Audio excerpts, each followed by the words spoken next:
자, 볼게요. 이거 지금 시험 친 거, 아유, 이렇게 흐리네. 5문제가 늘었는데 그 5문제가 연소 이론하고 화재 이론에 몰빵이 됐어요. 그리고 소방시설론에 조금 더 낮고. 상대적으로 재난관리법에는 문제가 되게 작게 나온 편이에요. 근데 이게 이 문항수로 25문제에 거짓말 못하면 절반에 가까운 게 연소 이론, 화재 이론에 나왔긴 한데 이 추세로 계속 갈 건지 그거는 조금 더 지켜봐야 되니까 올해의 쉬운 문제가 내년에는 어려워질 수도 있을 거고 어려워진다라면 여기에서 차지하는 비중은 달라질 거예요. 그래서 내년 거는 이제 어려워질 거다. 그 정도는 예측할 수 있다는 거. 자, 그러면 이제 봅시다. 1번. 우리나라 소방 행정체제의 변천 과정에 대한 설명으로 옳지 않은 것이라고 얘기했어요.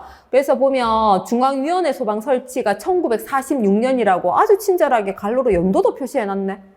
이거 원래 연도를 안 주거든. 근데 이때 미군정 시대라고 얘기를 해주니까 그때는 자치소방 체제가 맞아.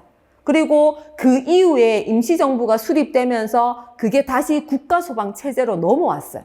그러고 난 다음에 78년에 중앙소방학교 설립 당시에는 요때 당시에는 국가소방하고 자치소방의 이원적 체제였다가 맞는 거예요. 그런데 대구 지하철 화재 발생이 2003년도였는데 그때 당시에 국가소방 체제였냐? 우리가 1992년대부터 각 시도에 뭐가 생기냐 하면 소방본부가 생기기 시작해요. 그러면서 광역자치단체로 바뀝니다. 그래서 그거는 국가소방체제랑은 다르다라는 거. 광역소방체제다라고 되어 있어. 이렇게 가다가 현재는 그러면 뭐냐? 현재는 국가소방체제로 얘기할 수도 있어요. 지금 현재가 섞여 있어요. 국가소방체제하고 광역소방체제하고 섞여 있고 게다가 공무원 신분은 다 국가직으로 전환됐기 때문에 현재는 약간 혼재 상황이다라고 되어 있습니다. 그래서 옳지 않은 것은 4번 이렇게 보시면 되겠어요. 우리가 이제 앞으로 그 행정체제가 어떻게 변화되는지 자치했다가 국가소방이었다가 이원적 소방이었다가 이렇게 바뀌는 것들을 우리가 다 알고 있어야 된다. 이런 것들은 공부하면 다 알게 되는 거니까. 자, 쉽게 풀 수 있는 거고. 이번에 기본법 및 같은 법 시행 규칙상 화재 예방 소방 활동 소방 훈련을 위해서 소방 신호의 종류와 방법에 관한 내용으로 옳은 것은 이라고 얘기했는데 이거는 아이고야 PPT에 화면에 아주 선명한 건데 이렇게 보니까 안 보이네. 자, 요건 나중에 거기 그 해설 강의에 요거 자료를 넣어줄게요. 자, 그러면 얘네들은 소방 신호의 방법으로는 타종하고 사이렌하고 음성이 있는 게 아니라 그 밖에 신호가 있어. 그 밖에 음성 신호가 들어가는 게 아니라 그 밖에 신호가 있는데 그 밖에 신호는 그 이제 날개 같은 거 이용하는 통풍대를 이용할 수도 있고 게시판을 이용할 수도 있어요. 그래서 얘는 요것 때문에 틀린 지문이 되는 거고 소방대의 비상 소집을 할 때는 훈련 신호를 같이 사용할 수 있습니다. 그래서 2번은 맞아요. 그리고 타종 신호를 하는 경우에 경계 신호는 5초 간격을 두고 30초씩 3회로 한다라고 되어 있는데 얘는 타종 신호는 1타를 2번 연속으로 하는 거고 여기에서 얘기하는 5초 간격을 두고 30초씩 3회로 하는 거는 사이렌 신호로 얘기하는 겁니다. 그래서 이건 틀렸고 소방 신호의 종류에는 비상 신호, 훈련 신호, 해제 신호, 경계 신호가 있다라고 했는데 여기 비상이 아니라 발신이 들어가야 되는 거예요. 요거는 뒤에 첨부하는 자료를 보시면 자세히 알 수 있게 되는 거다. 자, 그리고 여기 보면 3번에 재난에 관한 설명으로 옳지 않은 것은 재난을 안 했으란 사람은 크게 자연재난과 그 다음에 인적재난 내지는 인위재난으로 구분을 했어요. 맞고 존순한 사람은 자연재난, 준자연재난, 인적재난 이렇게 구분합니다. 자, 그런데 3번에 우리가 재난 및 안전관리 기본법의 3조 제1호에 따른 재난은 자연재난, 사회재난이 끝이에요. 그러고 그 다음에 2호에서 그 다음 주에서 지금 해외 재난으로 구분되는 거기 때문에 자 얘는 1호에 따른 것은 자연재난하고 사회재난 구분된다라는 게 그게 끝. 4번에 아이니히의 도미노 이론은 재난 발생 과정을 이렇게 5단계로 분류를 했다. 그리고 5단계의 연쇄작용으로 설명을 했다. 이 중에 하나만 제거를 하게 되면 재난은 일어나지 않을 것이다 라고 얘기하는 게 도미노 이론이다 라고 우리가 익히 잘 알고 있는 거. 그렇게 되어 있습니다. 자, 4번. 재난 및 안전관리 기본법상 재난관리 단계와 활동 내용의 연결이 옳지 않은 것은 얘네들은 가장 기본적인 내용인 거죠. 그래서 우리가 예방, 대비, 대응, 복구 4단계로 나눌 때 예방 단계의 지금 위험 구역의 설정이라고 되어 있는데 위험 구역의 설정은 어디에서 나와야 되냐면 대응 단계. 대응 단계에서 나와야 돼요. 그리고 저러한 위험 구역을 설정하는 것은 시장, 군수, 구청장, 그리고 지역 통제 단장이 설정을 하도록 되어 있습니다. 그래서 각 단계에 따른 활동들이 어떠한 것이냐, 그것들을 물어보는 아주 기본적인 문제였다라고 볼 수 있겠네요. 자, 5번. 가연성 혼합기의 최소 점화 내지는 최소 발화 에너지, MIE. 요거에 영향을 줄 수 있는 요인으로 옳지 않은 것이라고 얘기했어요. 그래서 요거는 뭐 온도가 상승하면 최소 발화 에너지가 작아진다. 전부 지금 최소 발화 에너지가 작아진다, 최저가 된다고 하면 연소가 잘 일어나는 걸로 짝지어진 거 찾아주면 되는 거고, 발화 에너지가 커지면 연소가 잘 안 일어나는 거거든요. 그러면 온도가 상승하게 되면 반응 속도 원래 빨라져. 그러면 최소 발화 에너지는 작아진다. 같은 의미라서 이제 1번이 맞고, 그 다음에 압력이 상승해도 요거는 압력이 상승하게 되면 충돌이 많이 일어나게 될 거고, 그러면 유효 충돌이 많아져서 최소 발화 에너지 작아지는 거 맞아요. 그러면 2번이 맞아요. 화학 양농비 부근에서는 최소 발화 에너지가 최저가 돼. 요거에 대한 지문은 늘 나왔던 지문이에요. 그리고 3번 같은 경우에 열 전도율이 낮아지면 최소 발화 에너지가 커지는 게 아니라 최소 발화 에너지가 작아지죠. 왜? 열 전도율이 낮아진다는 얘기는 열 전도를 안 해. 내가 가지고 있는 거라. 내가 가지고 있다라는 얘기는 나에게 열이 축적되는 거기 때문에 열 축적되면 요거는 화재가 잘 일어나, 연소가 잘 일어난다의 개념이기 때문에 최소 발화 에너지가 커진다. 요게 틀렸다. 그래서 작아지면 작아진다. 그렇게 나와야 돼요. 이렇게 문제가 나오는구나. 그렇게 이제 알아두면 되는 거예요. 그죠? 자. 그 다음에 6번에 가연성 액체의 연소 현상에 관한 설명으로 옳지 않은 거. 자, 가연성 액체의 연소와 관련된 온도는 우리가 요 그래프에서 가연성 혼합기에서 요런 얘기 했었잖아요. 그렇죠? 여기가 인하점. 그리고 여기다 한 5도 넘어가면 여기가 연소점. 그리고 이렇게 되어 있으면 여기가 발화점이라고 얘기했습니다. 그래서 순서는 발화점이 제일 높고 연소점이고 인하점인데, 발화점, 연소점, 인하점으로 높다, 그 뜻이 이 뜻인 거예요. 앞에 있는 놈이 제일 크다, 그 뜻인 거예요. 자, 그럼 1번이 맞아. 자, 그 다음에 인하점과 여기에 발화점이 가까운 액체일수록 좀 전에 수업 시간에 봤잖아. 누구였어? 얘네들이 조금 가까운 애가 누구라고 보면 되냐 하면 걔라고 보면 식용유라고 보면 돼요. 인하점은 외부 점화원에 의해서 이제 연소가 시작되는 온도고, 발화점은 외부 점화원 없이 스스로 발열할 수 있는, 발화될 수 있는 온도인데, 이 차이가 보통은 한 380, 400도가 나는데 조금 작게 나는 액체들이 있다. 식용유 같은 거 한 280도밖에 차이 안 나는 뭐 그런 것들이 있다. 그러면 인하점과 발화점이 가까운 액체일수록 재점화가 어렵고, 아니지? 인하점과 발화점이 가깝다는 얘기는 이거 자체가 온도가 낮은 거일 수도 있고요. 그리고 내가 온도를 낮춰놨다고 생각했지만 요 차이가 가깝게 되면 금방 온도가 올라갈 수도 있어. 그래서 가까우면 재점화, 재발화가 쉽고 그래, 쉽고. 재발화가 쉽기 때문에 반드시 냉각에 의한 소화 활동이 필요하다. 그래서 식용유 화재일 때는 질식만 해서는 재발화의 위험이 있어서 반드시 질식 플러스 냉각이라는 소화가 따라와야 된다라고 얘기했습니다. 그 얘기인 거예요, 그 얘기. 자, 그리고 인하점과 연소점의 차이는 외부 점화원을 제거했을 때 화염 전파가 어느 정도 지속되면 연소점이라 했으니까 그 차이에 따라 구분된다라고 얘기했고, 연소 반응이라는 것은 열이 생성되는 그 열 생성률과 외부로부터 열을 잃어버리는 열 손실률이 얘가 얘보다 큰 경우에 계속 지속될 수가 있겠죠. 열이 생성되고 걔네들이 쌓이면 다시 점화원의 역할을 하게 될 거니까. 그래서 요거는 답은 2번이 되겠다라고 되어 있습니다. 자, 그 다음에 7번에 요 문제가 저는 조금 어렵지 않았겠냐? 자, 소방 펌프 및 관로에서 발생하는 수격 현상. 물이 망치처럼 물이 배관 벽면을 쿵쿵쿵 치는 게 있어요. 그래서 이게 워터 해머라고 얘기해요. 워터 해머. 자, 워터 해머링 현상의 방지책으로 옳지 않은 것은 이라고 되어 있는데, 수격 현상은 정확하게 말씀을 드리자면 우리가 펌프에 대해서 알아둬야 되는 거, 수격 현상, 공동 현상, 그 다음에 회는 서징, 이거 세 가지를 알아야 되는데, 일단 수격 현상은 속도 에너지가, 이게 속도 차이가 압력으로 바뀌는 현상이 수격 현상이에요. 그래서 쉽게 얘기를 하자면 이쪽으로 배관으로 물이 지나가고 있었는데 갑자기 내가 여기에 밸브를 급격하게 닫아버린 거라. 그러면 지나가던 놈이 갑자기 닫긴 밸브에 팡 부딪히면서 속도가 하여튼 얼마 있었는데 속도가 빵으로 줄어들잖아요. 그 줄어드는 게 배관 벽을 치는 압력으로 바뀌는 겁니다. 그 압력이 벽면에 나타나게 되고 밤에 자고 있는데 자꾸 벽 쪽에서 쿵쿵쿵 소리가 나. 그게 바로 수격이라는 거예요. 그럼 얘는 속도의 급격한 변화가 생기면 생길수록 수격이 잘 생겨나요. 속도의 급격한 변화. 그런 거 생각하면 돼요. 버스 타고 갔어.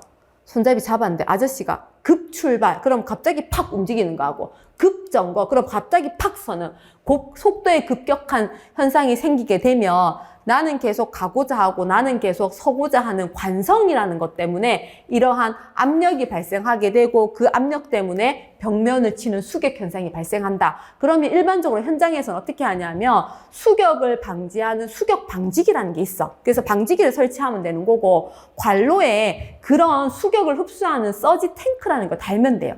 그리고 플라이 힐을 부착해서 급격한 속도 변화를 억제하면 되거든요. 그런데 광경의 축소를 하게 되면 지나가야 되는 물의 양은 똑같은데 얘를 갑자기 확 줄어들게 되면 지나가는 물의 양은 똑같은데 얘가 줄어들게 되면 지나가는 속도가 어떨까요? 빨라지겠지. 겁나 빨라진다니까. 속도 변화를 더 빠르게 하게 되면 압력 변동치가 속도가 급격하게 변했을 때 그것이 압력으로 전환된다 했는데 속도를 더 크게 빠르게 해놓으면 나중에 멈췄을 때 속도 변화량 폭이 더 클 거 아니에요. 그죠? 그러면 압력 변동치를 감소시키는 게 아니라 압력의 변동치를 증가시키는 꼴이 되겠지. 그래서 이거를 만약에 맞는 걸로 한다면 광경을 축소하면 안 된다. 그런 거죠. 그렇게 아니면 서서히 축소하던가. 그래서 유속을 증가해서는 수격이란 놈은 더 잘 발생할 수도 있다라고 되어 있습니다. 자, 8번. 화재 시의 연소 생성물에 대한 설명으로 옳지 않은 것은 이라 했네. 그쵸? 황화수소는 이렇게 생겨. 황화수소. 황의 불안전 연소 결과 생겨나는 얘는 달걀 썩는 듯한 냄새가 난다라고 얘기했고, 자, 이번에 연기로 인한 빛의 감소를 나타내는 감광계수. 감광계수가 커지면 빛이 그만큼 많이 줄어드는 거니까 눈에 보이는 거리, 볼 수 있는 거리, 가시거리는 얘랑은 반대가 되는 거니까 감광계수하고 가시거리는 이렇게 반비례한다. 이런 걸 배웠습니다. 자, 일산화탄소는 헤모글로빈과의 결합을 방해하여 질식에 이르게 할 수 있다라고 얘기해서 산소보다 230배나 더 헤모글로빈하고 친하다고 얘기했거든. 근데 요 얘기를 하면서 누구 얘기했냐면 시아나수소 같은 경우에는 헤모글로빈하고 결합하지 않고도 질식할 수 있다고 그랬단 말이에요. 그래서 같이 기억을 하고, 그럼 4번에 TLV, 외국에서 사용하는 노동자하고 관련한 그 환경 지수, 허용 지수라고 생각하면 된다고 했고, TLV로 측정한 독성가스의 허용 농도는 얘네 순으로 높다라고 얘기했어요. 그럼 불화수소, 그 다음에 시아나수소, 암모니아, 그 다음에 포수겐 COCS, CO래. 야, 뭐야? COCS2인가? 포수겐 맞죠? 맞나? 그럼 허용 농도 모르겠네? 화학식을 모르는데, 허용 농도, 찾아볼까요? 허용 농도 얼마인지, 화학식 맞는지, COCl2. 자, 그러면 이왕 넘겨본 김에, 요거 불화수소 얼마였어요? 허용 농도. 찾아봐야지, 같이. 한번 눈으로도 익혀야지. 3ppm. 자, 이거 시아나수소, 청산가스라고 얘기하는 거 10ppm. 자, 그 다음에 암모니아 25. 자, 그 다음에 포스겐 0.1ppm인 거니까 이렇게 순으로 높다라고 얘기할 수 없다 그랬죠? 순서 뒤바뀌었네. 야가 제일 앞에 오든지. 그죠? 요렇게 된다라는 거. 자, 4번 틀렸어요. 어쨌든 순서가 안 맞아. 계속 커지든 계속 작아져야 돼. 안 맞아. 그래서 얘는 틀렸다. 자, 그래서 특징하고 이런 허용 농도 수치를 기억을 해야 된다. 이 말인 겁니다. 자, 9번에 폭발에 관한 설명으로 옳은 것만을 보기에서 있는 대로 고른 것은 이라고 얘기했네.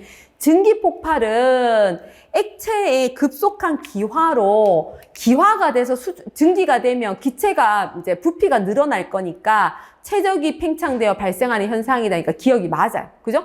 그 다음에 가스 폭발은 분진 폭발보다 최소 발화 에너지가 작죠? 분진 폭발이 필요한 에너지가 크다 했거든. 그러니까 이 니은은 틀렸지. 니은이 틀렸으면 몇 개가 날아가냐 하면 1번하고 3번이 날아가요. 그러면 2번하고 4번의 디귿 리을이 똑같아. 근데 기억이 맞아. 그럼 답 4번인 거지.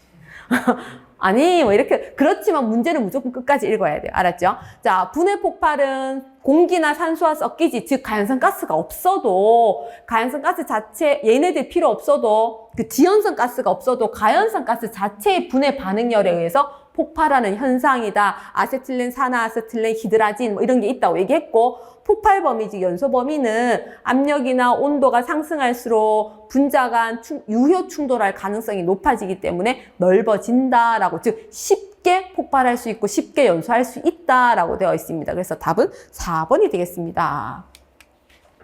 자, 10번에 폭염과 폭갱 자주 나오잖아. 폭염과 폭갱으로 옳은 것은 예혼합가스의 초기 압력이 높을수록, 예혼합가스라는 게 바로 뭐냐 하면 경질유 같은 경우하고 중질유를 비교했을 때 중질유는 무거워서 증기로 날아가는 게 거의 없어. 그런데 경질유는 얘네들이 가벼워서 이렇게 증발이 되고 여기에서 이미 증기와 그 공기, 산소가 혼합되어 있는, 이미 혼합되어 있는 게 예혼합가스라고 보시면 돼요. 이미 가연성 혼합기를 형성하고 있는 거. 그래서 초기 압력이 높게 되면 폭갱으로 쉽게 전환될 거니까 폭갱 유도거리가 짧아진다라고 얘기를 해야 되는 거고, 화염 전파 속도는 폭갱이 더 크다라고 얘기했어요. 그리고 폭갱이 더 큰데 폭연은 음속보다 느리다. 음속. 폭갱은 음속보다 빠르다 해서 초음속이란 단어를 썼고 2번이 맞는 표현인 거죠. 폭연은 폭갱으로 전이될 수가 있어요. 근데 반대로 폭갱이 폭연으로 전이된다는 표현은 안 해, 우리가. 그래서 3번 틀렸고, 폭갱은 충격파에 의해서 모든 일이 만들어진다라고 보면, 폭연은 연소 반응 결과 온도, 압력, 밀도의 변화, 그런 것들이 연속적으로 일어나면서 물질 전달에 의해서 화염이 전파된다, 그런 얘기를 했습니다. 그래서 불연속이 아니라 연속. 그래서 아까 이런 그래프하고 이런 그래프 그렸던 거, 연속으로 변화되는 게 바로 폭연이다. 그래서 답 맞는 거는 2번이다 라고 되어 있습니다.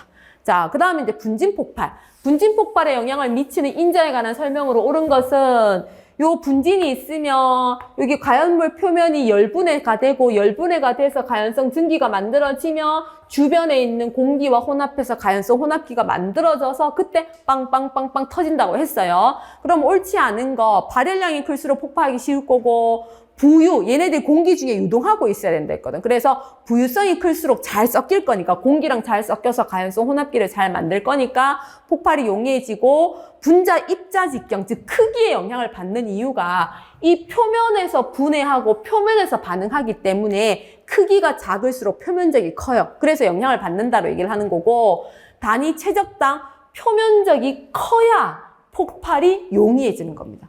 표면에서 반응하기 때문에. 표면적이 커야 폭발이 용이해진다. 그래서 답 4번이 틀렸습니다.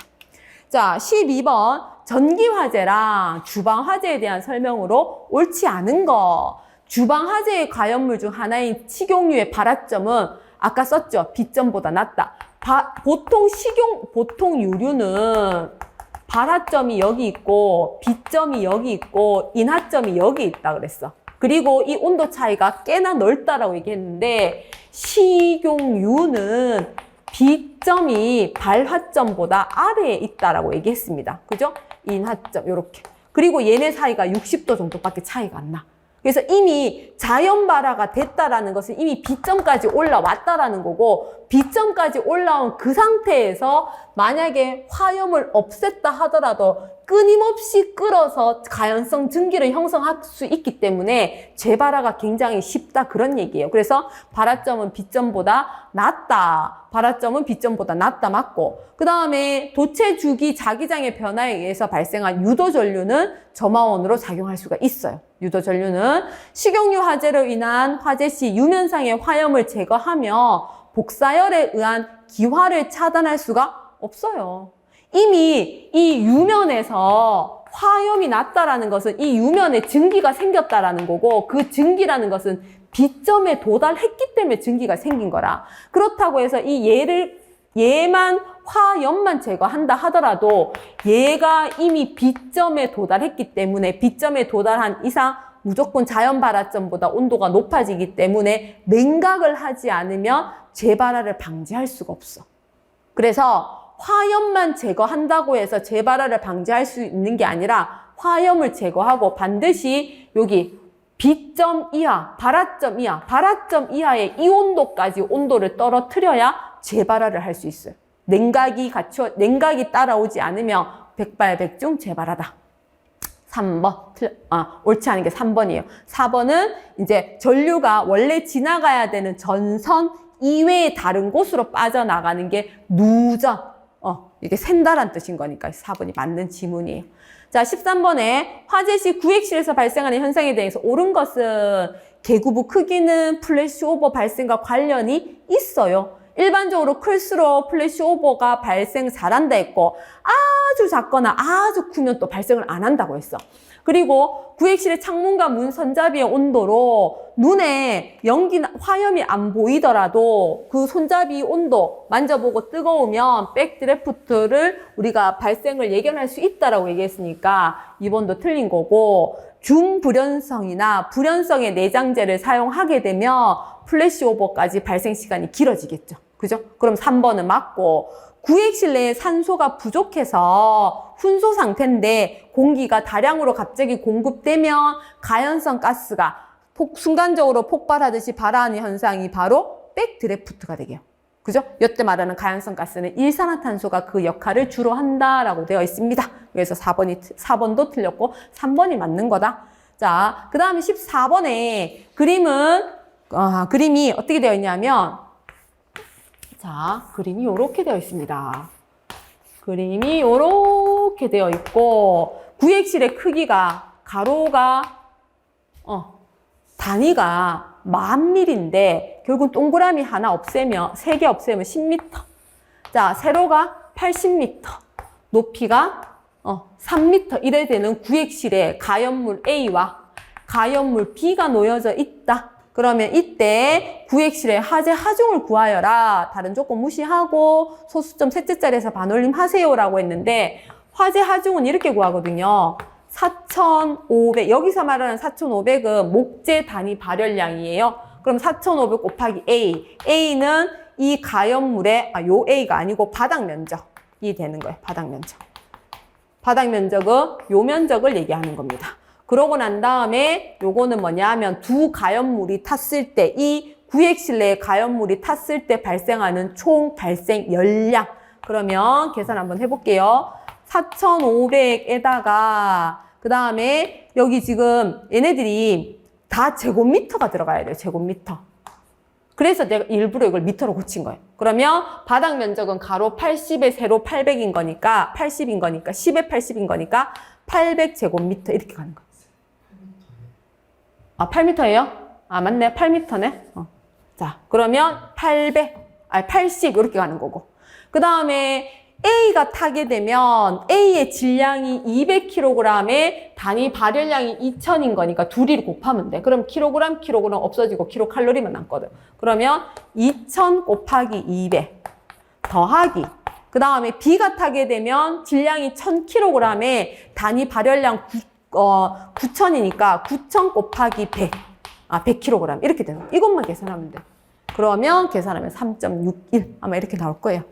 이거는. 그래서 계산을 할 때는 미터 단위로 고쳐주고, 그리고 여기 나오는 거는 무조건 킬로칼로리, 킬로그램이니까 얘도 킬로그램이가 돼야지만 이렇게 없어진다라는 거. 단위만 잘 맞추면 이 문제는 그냥 풀 수는 있었다. 그죠?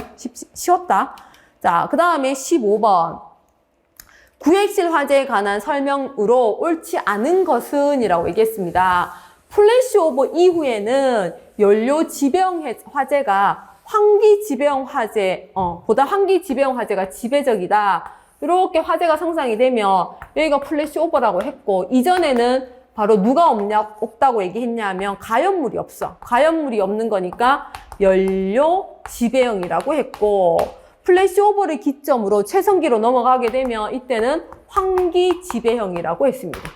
여기는 다시 연료 지배형이 될 확률이 높다 했고, 자, 그러면 플래시오버를 기준으로 그 이후에는 환기 지배형 화재가 지배적이다. 맞고, 환기가 잘 되지 않으면 환기 지배형에서 환기가 잘 되지 않는다는 얘기는 공기가 모자라는 거야. 공기가 모자라니까 결국은 환기 지배형이 돼야 되는 거지. 그죠? 그래서 이번에 틀렸잖아. 그리고 연료 지배형 화재는 연료가 모자라. 그러면 이때 구획실 내 가연물의 연소는 산소는 충분하다. 그 말인 거니까 3번이 맞는 거고. 성장기의 천장 부분에 축적된 뜨거운 가스층이 발화원으로부터 떨어져 있는 가연성 물질에 복사열을 공급하여 플래시오버를 초래할 수 있다. 방 안에 여기 천장에 열기류가 쌓이면 여기서 복사열이 나오게 되면 이 방 안의 내장재를 전부 다 자연 발화 온도까지 온도를 올려주게 되고, 그러면 이 전체가 전부 다 불에 휩싸이는 플래시오버가 일어날 수 있다라고 했습니다. 성장기에. 그죠? 그럼 이거 맞는 거니까 답 2번이다라고 보시면 되겠어요. 자, 16번에 자, 위험물의 유별 특성 중에 옳은 것만을 보기에서 있는 대로 고른 것은 이라고 했거든요. 아직 답안이 확정은 안 됐는데, 이거는 뭐 답안이 바뀌진 않을 거야, 아마. 근데 조금 이상한 단어가 있어서. 기억의 아염소산 나트륨은 얘가 인류예요, 인류. 산화성 고체 인류. 불연성이고 조회성이며, 이렇게 수분 흡수해서 지 혼자 끈적끈적 녹아. 조회성이고, 물에도 잘 녹는 수용성이고, 무색 또는 백색 결정형의 분말 형태다. 기억이 맞아요. 마그네슘은 삼류죠. 끓는 물과, 야는 찬물하고도 반응하는 놈이야. 그럼 끓는 물과는 얼마나 반응 잘하는데 수소가스 나와요. 나트륨도 마찬가지인 거고. 그래서 수소가스가 가연성 가스니까 폭발의 위험. 그래서 얘는 금수성 물질이라고 얘기했어. 똑같은 삼류 중에 황린이 있단 말이에요. 황린은 자연 발화성 물질인데 제가 발화점이 34도밖에 안 돼요. 그래서 공기 중에 항원에 노출되면 액화되면서 자연 발화를 일으킨다라고 되어 있어서 지금 4번인데, 나는 이 문제 조금 그런 게, 황린이 자연 발화 온도가요 34도인데 6점, 그러니까 녹는 점이 뭐 44도인가 그래. 그럼 공기 중에 노출되면 자연 발화를 먼저 해. 지가 반응을 해서 야가 산화 반응을 해서 그 산화 반응이 급격해가지고 되게 위험한단 말이야. 근데 공기 중에 노출되면서 액화가 돼서 자연 발화를 하는 거는 아니거든. 액화가 되려면 6점에 먼저 도달해야 되는데 얘는 6점에 도달해서 되는 게 아닌데도 불구하고 이게 맞는 답인 이유는 어떠한 책에 이렇게 표현되어 있어. 액화되면서 자연 발화한다. 그럼 우리는 이걸 그냥 맞는 표현이구나 라고 알아두셔야 되겠습니다. 자, 그래. 이 문제 조금 찝찝한데 기억, 니은, 디귿이 다 맞아요. 자, 17번. 자, 위험물의 유별 소화 방법으로 옳지 않은 거. 자, 탄화칼슘. 탄화칼슘이 몇 류 위험물이냐면 CaC2 해가지고 탄화칼슘이라서 이게 금속의 탄화칼슘 얘가 3류 위험물, 3류. 3류는 자연 발화성 물질 및 금수성 물질인데 이것 때문에 화재가 났다라면 다량의 물로 냉각 소화할 수 있다? 안 돼요. 화재가 났을 때 여기 물 뿌리잖아? 그러면 뭐 생기냐 하면 아세틸렌 생겨. 아세틸렌은 가연성 기체인 거라. 아세틸렌이라는 가연성 기체가 생기기 때문에 오히려 더 위험해져요. 그래서 얘는 다량의 물로 냉각 소화를 할 수가 없습니다. 그래서 1번이 틀린 거예요. 수용성 메틸 알코올은 네 알코올포를 사용해요. 보통 포 중에서 일반 포를, 얘네들은 수용성은 일반 포를 뭐 단백포라든가 수성막포를 사용하지 못한 이유가 그 포가 깨지는 파포 현상이 생기거든요. 그래서 수용성의 일부 물질에 대해서는 네 알코올포를 사용한다라고 얘기를 하는 거고, 알킬 알루미늄은 얘네들은 마른 모래, 즉 건조사, 팽창질석, 팽창진주암으로 완전 질식 차단한, 질식 소화시키는 그런 걸로 소화를 하고, 정리는 다량의 물로 소화가 가능해. 야는 이류예요. 알킬알루미늄 365. 소량의 정리인 경우에는 마른 모래나 이산화탄소 소화에도 일시적인 효과가 있기는 하다. 나머지는 다 맞는 지문이고 1번이 틀렸습니다. 그래서 탄화칼슘은 지난번에도 뭐 문제 나왔듯이 알고는 있어야 돼요. 자, 화재조사 및 보고 규정에 대한 내용으로 옳지 않은 것은 요게 순간적으로 답을 못 찾을 수도 있어요. 왜냐하면 이거를 우리가 이거 4번은 한 번씩 얘기를 해주지. 만약에 발화 시간을 추정하기 곤란할 때는 추정할 수도 있다. 발화 시간을 알기 힘들 때는, 원래 발화 시간은 화재 통보 시간하고 어떻게 볼 건데 곤란할 때는 추정해도 된다라는 거는 한 번씩 보는 거고, 2번도 우리가 본단 말이에요. 반소는 뭐 어쩌고저쩌고. 근데 3번에 대한 게 과연 이 퍼센트가 맞나? 모르는 거라. 우리가 이거에 대해서는 자세하게 잘 안 보거든요. 근데 다행히 1번에 그냥 아예 대놓고 건물의 소실 면적 산정은 입체 면적으로 하는 게 아니라 무슨 면적으로 하냐면 바닥 면적으로 산정을 해요. 그래서 이게 답이 틀린 거고, 그럼 나머지 것들은 반소는 30%에서 70%, 전소는 70% 이상이거나 그게 안 되더라도 재사용 후 사용이 불가능하면 전소라고 얘기한다. 뭐 이런 것들은 다 맞는 얘기입니다. 그리고 최종 잔가율에 대해서는 뭐 건물 부대시설 어쩌고저쩌고 이것 20% 하고 그 외에는 10% 한다라는 게 있으니까 이제 한번 노출됐어요. 그럼 우린 이것도 이제 알아야 되는 거라. 자, 발화 일시 결정은 화재 발견, 상황 통보 시간 및 여러 가지 상황을 종합해서 결정을 하는데, 만약에 자체 진화 등 사후 인지로 인해서 언제 났는지 잘 모르겠다. 그러면 추정해도 된다. 그런 얘기입니다. 발화 시간을. 그죠? 왜 필요한데 보고를 해야 되거든. 보고할 때 어디에서 언제 불이 났고 막 그런 거를 다 보고해야 되는데, 이 보고 규정에 따라서 보고를 한단 말이에요. 그래서 이러한 기준들이 있다. 그래서 답은 1번이다. 자, 19번에 소화 방법에 대한 설명으로 옳은 것만 보기에서 고른 것은, 기억, 산림화재 시 화재 진행 방향에 나무를 벌목하는 것은 탈 물질을 없애는 거니까 그게 바로 제거 소화입니다. 우리가 가스밸브 그 차단하는 거 똑같아. 그럼 기억이 맞고, 그 다음에 니은의 물은 비열이나 증발 잡열의 값이 작아서가 아니라 값이 커서죠. 그죠? 그러면 니은 틀렸지. 그럼 니은 날리면 남는 게 뭐야? 1번 하면 4번인데 기억, 디귿, 리을 다 있어. 그럼 미음만 보면 되는 거지. 이런 꼼수를 쓰면 안 됩니다. 자, 그래서 부촉매 소화는 화학적 소화에 해당하는 게 맞고, 유류화재는 포소화 약재를 방사해서 포를 뿌리게 되면 여기에다가 포가 이제 나가면서 거품을 이렇게 형성을 해요. 그래서 얇은 층을 형성함으로써 공기를 차단하여 소화하는 방식이 맞아요. 물에 침투제를 넣는 이유는 아까 설명을 이제 나중에 할 거예요 라고 했는데, 이렇게 되어 있으면 여기 지중화가 일어났어. 근데 물은 표면 장력이 크거든요. 표면 장력이 커가지고 이 큰 덩어리로 안쪽에 파고 들어가지를 못하는 거라. 그래서 이 여기에다가 어떤 약재를 넣는데, 그게 그 침투제라는 약재를 넣게 되면 이 물 덩어리를 작게 만들어줘요. 작게 만들어준다라는 것은 큰 표면 장력을 작게 만들어주는 거라. 그래서 알갱이 크기를 적당히 분산시켜서 얘가 안쪽으로 쏙쏙쏙쏙 들어갈 수 있게 만들어주는 게 침투제인데, 걔는 표면 장력을 작게 만들어주는 겁니다. 작게. 그래서 미음이 틀렸어. 그래서 1번이다. 이렇게 되어 있습니다. 이런 거 보면 거꾸로 읽는 것도 한 방법인 거라. 침투제 첨가하는 것은 안 그래도 표면 장력 큰데 그걸 더 크게 만들면 우야노 작게네. 그럼 미음 날리자. 뭐 날리고 이제 보는 거지. 어쨌든 그러나 문제는 딱 끝까지 읽으세요. 보기는. 자, 20번에 분말 소화 약제에 관한 설명으로 옳지 않은 것은 이라고 되어 있어요. 분말은 총 4개로 나누는데 2종 분말 소화 약제는 여기서 KHCO3 3자가 아래 첨자로 되어 있어야 돼요. 그래서 탄산수소 칼륨이다. 약재 이름이 맞고 그 다음에 1종은 뭐냐 하면 요거예요. 3종은 얘예요. 얘 4번. 3종은 4종은 2종 소화약제에다가 요소가 들어가 있어. 그러면 자 얘는 요소는 갑자기 생각 안 나는데 여기에다 요소 이렇게 들어가는 게 4종이에요.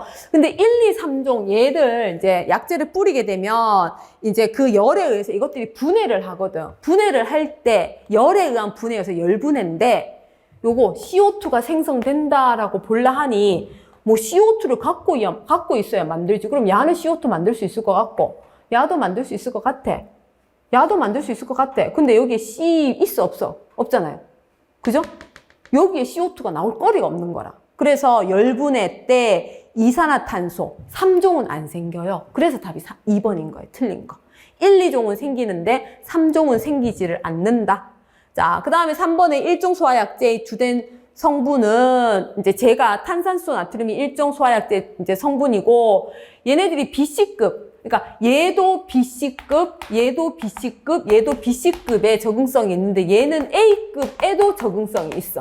얘는 특수한 그 메타인산이라는 걸 만들기 때문에. 그래서 뭐 색깔은 백색이다. 뭐 그런 얘기 3번도 맞고 4번에 이제 제1인산암모늄이라고 읽는데 쟤는 3종 분말 소화약제 주 성분이 되는 거고 A급에까지 유효하고 비누화 현상은 여기에서 1종에서 이루어진다. 그런 얘기를 우리가 배운 적이 있습니다. 그래서 답은 2번이다 라고 되어 있습니다. 자, 21번에 할로겐 화합물 및 불활성 기체 소화 약제에 관한 설명으로 옳지 않은 것은 우리가 이제 불활성 기체를 IG0155, 100, 541 이렇게 그 성분에 따라서 숫자로 표현을 하는데요. 저기 네 가지 중에서 질소를 포함하지 않는 약제는 이라고 되어 있는데 IG 요게 뭐냐면 불활성 기체 약자예요. 자, 불활성 기체하고 숫자를 적어. 이렇게 숫자를 적을 건데 첫 번째 숫자에는 질소가 몇 프로 있는지를 적을 거고 두 번째는 아르곤이 몇 프로 있는지를 적을 거고 세 번째는 이산화탄소가 얼마 있는지를 적을 거예요. 그러면 IG01이면 질소가 있는 거예요? 없는 거예요? 없는 거지. 그럼 1번 이미 틀렸네. 그죠? IG55면 55는 반반씩 있다 이 말인 거고 IG100은 얘만 100% 있다 이 말인 거고 IG542 이너제는 이제 뭐 50%, 40%, 10%는 아니고 어쨌든 그거 비슷하게 있다 이 말인 거지. 그죠? 52%, 40%, 뭐 8% 이렇게 있는 거니까 그래서 질소를 안 갖고 있는 거는 IG01이다 이렇게 되는 거예요. 그리고 할로겐 소화 약제 중에서 HFC3 그러고 얘 봐요. 트리가 몇 개란 뜻인데? 3개. 플루오르가 3개래. 원래 메탄이었는데, 거기 수소 대신에 플루오르 3개 들어가는 거니까, 메탄이 이거거든요. 근데, 여기에, 이렇게 돼 있다고, 이렇게. 그런데, 여기에, 메탄에 플루오르가 3놈. 이렇게 F니까, CHF3. 이렇게 쓰는 게 맞지. 그래서 만든 거예요, 지금. 부촉매 효과는 불활성 기체는 없어요. 왜? 부촉매 효과는 할로겐 원소 때문에 나타나는 거든. 그래서 할로겐 화합물에만 있는 효과이다 라고 맞고 할로겐 화합물 소화 약제 중에서 불소, 염소, 브롬, 요오드 중 하나 이상의 원소를 포함하고 있는 유기화합물의 기본 성분으로 하는 소화 약제가 바로 이게 할로겐 소화 약제의 정의에 해당하는 겁니다. 그래서 답은 1번이다. 이제 그렇게 되어 있어요. 아이고야, 그림이 지워졌네. 자, 다음 그림 주입 방식에 가장 적합한 포소화 약제는 얘도 지금 계속 나오고 있는 그림이에요. 얘가 지금 어떻게 되어 있냐면 그림상이 이렇게 유리 탱크가 있고 어디까지 한 요까지 있고 여기서 밀어놓고 있어. 여기서 밀어넣는데 요까지만 밀어놓고 어디 갔노? 여기서 부글부글 이렇게 되어 있는 거야. 이렇게 부글부글 이런 그림하고 이 그림은 달라요.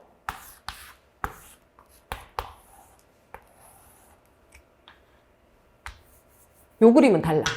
요거는 호수를 별도의 호수, 컨테이너라고 하는 별도의 호수를 통해서 밀어 넣는 거고, 얘는 호수 없이 그냥 밑에서 포를 집어넣게 되면 하부에 있는 포가 상부로 올라가는 방식입니다. 자, 요게 표면 하 방식이야. 밑에서 집어넣는 방식. 이거는 반표면 하 방식. 그런데 밑에서 약재를 집어넣을 수 있는 조건이 바로 뭐냐 하면, 약재가 기름 사이를 뚫고 헤치고 가서 저 위에 있는 화염에 도달할 때까지 약재의 소화 성능이 유지가 돼야 되는 거라. 근데 뚫고 지나가는데 기름을 만나서 오염이 돼서 성질이 변해버리면 올라가 봐야 소용이 없어요. 그 말은 이 약재는 기름하고 만나도 오염이 안 되는 내유성이 강한 약재만 이런 방식이 가능하다. 내유성이 강한 게 누군데? 수성막포하고 단백포의 약한 내유성을 강화시킨, 단점을 보완시킨 불화단백포랍니다. 그래서 요거는 표면 하주입 방식에 적합한 약재는 기본적으로 외우고 있어야 되겠다. 답 2번이에요. 내유성과 관련된 것들. 자, 그 다음에 23번에 차동식 분포형 감지기에 해당하는 거선이라고 되어 있는데, 감지기에 열 감지기가 있고 연기 감지기가 있고 불꽃 감지기가 있고 복합형 감지기가 있어요. 근데 열 감지기에 차보정, 차동식 감지기, 보상식 감지기, 정온식 감지기가 있거든. 그래서 열 감지기 차동식을 얘기하는구나, 그 말인 거예요. 그리고 스포트형은 요 1국소 한 지점의 열을 이제 우리가 열을 이용해서 감지를 하겠다라면, 분포는 이게 넓게 분포된 넓은 지역을 감지하는 거거든요. 어쨌든 기본적으로 열 감지기여야 되고, 열 감지기인데 분포형이어야 돼. 그래서 안 되는 게 광전식입니다. 광전식이 연기 감지기예요. 연기 감지기. 나머지는 차동식 분포형 감지기가 맞아요. 이게 감지기 문제 주고 쉽다라고 생각할 수도 있어요. 근데 기존의 감지기 문제는 열 감지기가 맞나? 연기 감지기가 이렇게 물어봤지, 열 감지기 중에서도 분포형이라는 거는 지금 처음 물어본 거라. 분포형이 있는 게 있다라면 스포트형이 있다고, 스포트형. 그래서 이제는 연기 감지기도 분포형, 스포트형 따로 구분해야 되는구나. 그것도 우리가 기억해야 됩니다. 자, 이렇게 되어 있다. 그래서 답은 4번이다. 광전식은 야는 연기에 의해서 빛이 줄어들거나 산란돼서 빛이 늘어나는, 그거는 또 분포형하고 스포트에 좀 다르긴, 그러니까 산란식하고 그게 좀 다르긴 한데, 좀 연기에 의해서 빛 양이 줄어들고 아니면 늘어나는 걸 통해서 화재를 감지하는 게 바로 광전식이에요. 연기 감지기다. 자, 24번에 소방설비는 소화설비, 경보설비, 피난구조설비, 소화용수설비, 소화활동설비로 분류가 된다.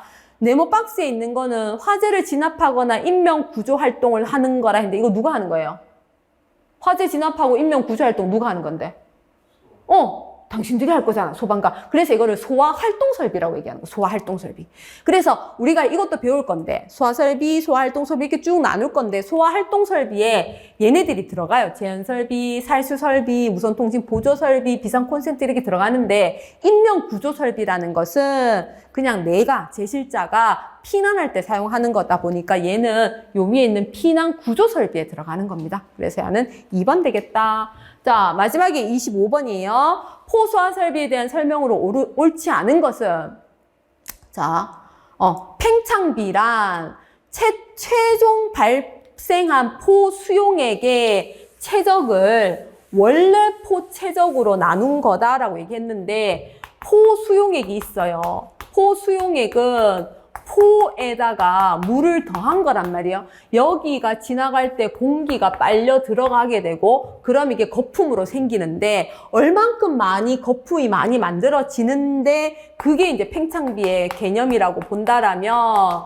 자, 원래 집어넣는 포 수용액 최적. 발포하기 전에 포 수용액 최적분에 여기 거품 만들어졌잖아요. 그럼 발포한 포 최적. 이렇게 나와야 되겠지. 반대로 표현되어 있잖아. 그죠? 그래서 1번이 틀렸죠. 그리고 연성계라는 게 있는데, 이거는 압력을 재는 기구긴 한데요. 대기압 이상의 압력과 대기압 이하의 압력을 동시에 측정할 수 있는 거를 압력 연성계라고 합니다. 이거 말고 뭐 진공계, 압력계 뭐 이런 것들이 있어요. 연성계는 대기압보다 큰 것도 측정할 수 있어가지고 바늘이 여기 0을 기준으로 0보다 내려가면 대기압보다 얼마 작아요 이 표현이고, 이렇게 오른쪽으로 넘어가면 대기압보다 얼마나 더 커요 이렇게 표현하는 거예요. 그래서 둘 다 측정할 수 있다. 그리고 국소 방출 방식이라는 것은 방출할 때 우리가 이 최적에다가 이 방호구역에다가 싹 다 채워서 죽여버리겠다 그러면 전역 방출 방식, 그거 말고 밀폐 공간 말고 내가 여기 이 기계가 있고 이 기계에다가 방사를 해서 그게 포든 가스든 간에 이 기계 주변만 그냥 확 이렇게 에워싸서 불을 끌 거야. 이게 바로 국소 방출 방식이에요. 그래서 소화약제 공급 장치에 배관 및 분사 헤드 등을 설치해서 직접 화점에 쏜다 그런 표현을 합니다. 얘는 밀폐 공간이라는 단어를 쓰는 거고, 직접 화점에 소화약제를 방출하는 방식을 얘기한다라고 되어 있고, 그 다음에 포를 원래 포하고 물하고 섞어야 되는데 그 섞는 방식이 프로포셔널하는 건데, 방식이 4가지가 있단 말이에요. 4가지가 있는데 프레저 사이즈 프로포셔널하는 것은 펌프 토출관에 압입기를 설치를 하고, 즉 여기에서 물 빨아당기는 펌프 따로, 그 다음에 소화약제가 있다라면 소화약제 빨아당기는 여기 펌프 따로. 그래서 소화약제를 빨아당겨서 펌프가 밀어주는 거라. 이게 압입작용. 그러면 여기는 이제 원액이 나가는 거고, 여기서는 물이 나가는 건데 적당히 만나서 둘이가 잘 섞이면 수용액이 되고, 그러고는 공기 발포로 나간다 그런 뜻이거든요. 그래서 프레저 사이즈 프로포셔널이라는 것은 물용 펌프 따로, 소화 약제용 펌프 따로로 두고 소화 약제가 앞에 소화액을 밀어서 짜서 밀어주는 역할, 압입을 해주는 작용으로 혼합시키는 방식을 프레저 사이즈 프로포셔널이라고 한다라고 되어 있습니다. 그래서 얘네들은 방식과 특징과 그림까지 외워야 돼. 늘 자주 나오는 거기 때문에. 그래서 올해는 시험이 되게 평이했어요. 제 개인적인 생각은 난이도 조절에 약간 실패한 것 같은. 근데 장점은 이거 있지. 이 정도면 나도 잘할 수 있겠구나라는 장점이 있겠지만, 그거를 이제 방심해서 계속 이렇게 쉽게만 생각하면 안 된다라는 거. 다시 한번 어렵게 나올 테니까. 근데 어렵게 나와도 개념만 잘 알고 있으면 돼요. 그죠? 그렇게 이제 하시면 되겠습니다. 자, 오늘은 여기서 마치겠습니다. 수고했습니다.